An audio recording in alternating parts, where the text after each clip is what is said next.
Alors, dans les grands titres de l'actualité de ce vendredi 3 octobre, d'abord, c'est que on connaît maintenant les finalistes du Gala Prestige Desjardins 2025, cet événement qui revient chaque année. Cette année, ça aura lieu le 13 novembre à l'espace citoyen. Les finalistes, vous les avez probablement entendus dans le bulletin de nouvelles, mais je me fais un plaisir de vous les rappeler. En production manufacturière, industrielle ou de distribution, les finalistes sont Étiquette PDF. C'est une entreprise qui est située où étaient les presses du fleuve autrefois et le temps des cigales. Dans la catégorie entreprise de services commerciaux, on retrouve Mireille Dubé de LMI Canada, Sergent Détergent ainsi que VO2 Gym. Pour le commerce de détail, 3 entreprises se démarquent. Animalerie Montmagny, qui a remporté un prix récemment, Mode Sans Frontières et Tapis Montmagny. La catégorie Implication sociale et philanthropie met en valeur le temps des cigales, le restaurant La Rive et VO2 Gym. Dans la restauration, les finalistes sont Babel Café à Cap-Saint-Ignace, Michoui des Appalaches, qui est installé cette année à Berthier-sur-Mer, et le restaurant La Rive. Du côté du tourisme et de la culture, on retrouve Ferme l'Apprenti, la Maison du Grand Héron et le sanctuaire de Loupeau. Pour le service communautaire et l'économie sociale, ont été retenus le Centre d'entraide familiale de la MRC de Montmagny, l'Ancre et le Trait d'Union. Dans la catégorie Pour un avenir vert, regroupe Ferme l'Apprenti, Magasin Coop IGA Extra de Montmagny et le Temps des Cigales. Enfin, en professionnel, les finalistes sont la Clinique de l'audition Bois et Associés, la Clinique du sommeil Lessard et la Clinique Psychanimo. Alors, le grand dévoilement de ces finalistes, de ces récipiendaires sera annoncé le 13 novembre lors du prestigieux gala organisé par la Chambre de commerce de la MRC de Montmagny. Beaucoup d'autres candidatures se sont fait connaître cette semaine. Vous savez qu'on a jusqu'à 16h30 aujourd'hui pour présenter sa candidature. À partir de 16h30, c'est terminé. Alors, peut-être qu'il y aura d'autres noms qui vont sortir d'ici 4h30 cet après-midi. Donc, on apprenait que M. Gabriel Dubé, âgé de seulement 27 ans, qui a officiellement annoncé sa candidature pour représenter le district 4, donc il fera opposition à Mme Mireille Thibault, soit le centre-ville aux élections municipales. Très impliqué dans la vie communautaire, Gabriel Dubé n'est pas un inconnu. Il est notamment derrière l'organisation du week-end festif, siège au conseil d'administration du Carrefour mondial de l'accordéon et depuis plusieurs années appuie des initiatives menées par et pour les jeunes. Sa candidature marque donc une continuité logique de son engagement citoyen, mais cette fois-ci au sein même du conseil municipal. Pour M. Dubé, l'implication citoyenne ne se résume pas au bénévolat, mais à un véritable levier de changement, qu'il s'agisse d'organiser des événements rassembleurs ou de protéger des services vitaux.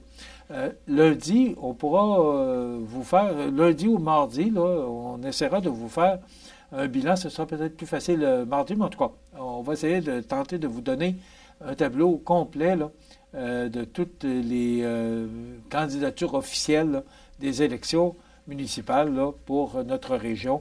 Ça comprend les MRC de Montmagny, de Lillet et de Kamouraska, le territoire que couvre ma TV. Déployée depuis 5 ans dans la MRC de Montmagny et la MRC de Lillet, la billetterie mobile a fait parler d'elle à l'échelle provinciale lors du congrès annuel de la Fédération québécoise des municipalités.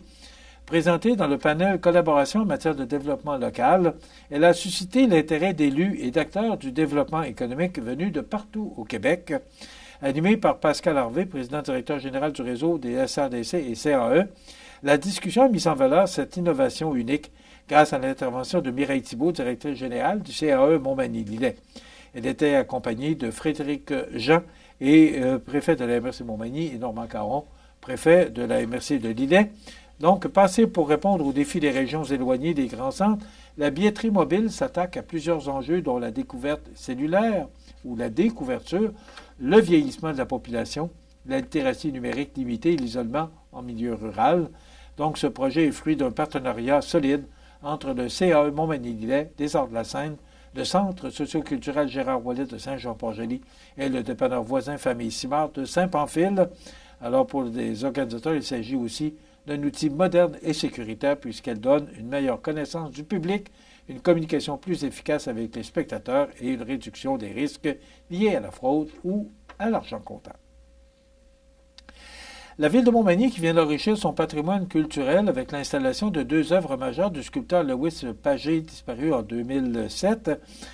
Ces pièces, d'une valeur évaluée à 190 000 $ ont été offertes à la ville par la succession de l'artiste, plus particulièrement par sa fille, Mme Anne-Marie Simard-Pagé, en hommage à son père. C'est un vrai beau cadeau. Merci beaucoup, Mme Simard-Pagé. Pour le maire Marc Lorrain, il s'agit d'un privilège pour toute la communauté d'accueillir ces sculptures qui embellissent les espaces publics tout en nourrissant la mémoire collective. Donc, on peut voir maintenant à la place ou à la promenade du bassin le commencement qui illustre la naissance et l'élan créateur, et Tourmente qui a été érigée à la place des migrations qui rend hommage aux femmes des villages riverains du Saint-Laurent qui ont fait preuve de courage et de résilience durant l'été 1759 face à l'invasion britannique. L'installation a coûté 10 000 $. Ça a été réalisé grâce au soutien du ministère de la Culture et des Communications dans le cadre de l'entente de développement culturel. Ces 2 œuvres viendront désormais renforcer la vitalité artistique et le rayonnement du patrimoine manimontois. Vraiment, là, magnifique et beau cadeau offert à la ville de Montmagny. À Saint-Michel-de-Bellechasse, le collège Jésus-Marie innove en présentant son tout premier jeune marché fermier le dimanche 12 octobre prochain. L'événement se tiendra dans le stationnement de l'espace créatif Dina Bélanger, au cœur du village. Cette initiative met de l'avant l'esprit entrepreneurial et les qualités organisationnelles des élèves qui accueilleront près d'une dizaine de producteurs locaux venus partager et vendre leurs produits. Belle idée, parce que ça encourage l'achat local et surtout ça encourage nos producteurs locaux. Pour l'occasion, le Café de l'espace créatif ouvrira aussi ses portes. Au cas de mauvais temps, ça va se transporter au rez-de-chaussée du collège. Donc, une première édition qui met en valeur la relève et le dynamisme de toute la communauté scolaire et régionale. Donc, tout ça, ce sont des grands titres sur la scène locale et régionale. Et maintenant, si on regarde un petit peu au niveau provincial, national et international, vous savez qu'à partir du mois de janvier, on va se vouvoyer à l'école. On en a parlé récemment. Mais là, déjà, il y a des endroits où on a commencé à se vouvoyer.